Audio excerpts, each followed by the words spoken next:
स्वामी समर्थांची कृपा. सोनं मिळालं एका गरीबाला. एक छोटं गाव. त्यात राहत होता एक अत्यंत गरीब माणूस, नामदेव. साधं झोपडीतलं घर, तुटलेली चप्पल आणि 2 वेळचं अन्न मिळणंसुद्धा दुरापास्त. कोणतीही नोकरी नाही, व्यवसाय नाही. दिवसभर गावात कुठेही काही काम मिळेल का ह्याच शोधात तो हिंडायचा. परंतु त्या दिवशी काहीच मिळालं नाही. संध्याकाळ झाली. पावसाचे ढग दाटून आले. अंगावरचं फाटलेलं शर्ट पावसापासून संरक्षण देत नव्हतं. भुकेने डोळे थकले होते आणि मन रडत होतं. तो थेट गावाच्या मंदिरात गेला. स्वामी समर्थांच्या मूर्तीपुढे बसला. डोळे बंद केले आणि एकाच शब्दात पुकारलं, स्वामी, आता माझं काही होणार नाही. जर तुम्ही खरे असाल तर मला मार्ग दाखवा.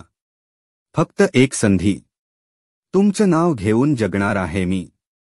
डोळ्यातून अश्रू थांबत नव्हते. कल्यानं तिथेच झोप लागली. त्या रात्री स्वप्नात एक तेजस्वी प्रकाश दिसला. त्यात एक तेजस्वी मूर्ती. स्वामी समर्थ. नामदेवा, उद्या सकाळी मंदिराजवळच्या वडाच्या झाडाजवळ जा, तिथे तुला उत्तर मिळेल.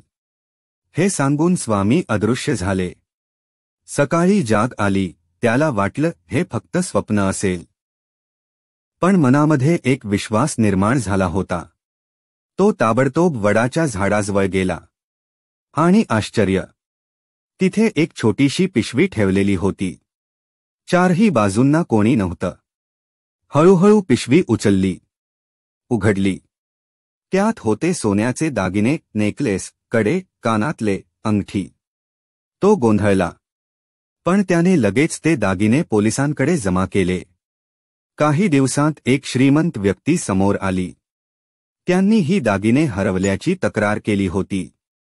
जेव्हा त्यांनी नामदेवचं प्रामाणिकपण पाहिलं तेव्हा ते चकित झाले.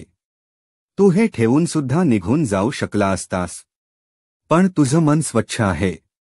देवानेच तुला आमच्यापर्यंत पोहोचवलं. त्यांनी नामदेवला एक नोकरी, एक घर आणि त्याच्या मुलांच्या शिक्षणाची जबाबदारी घेतली.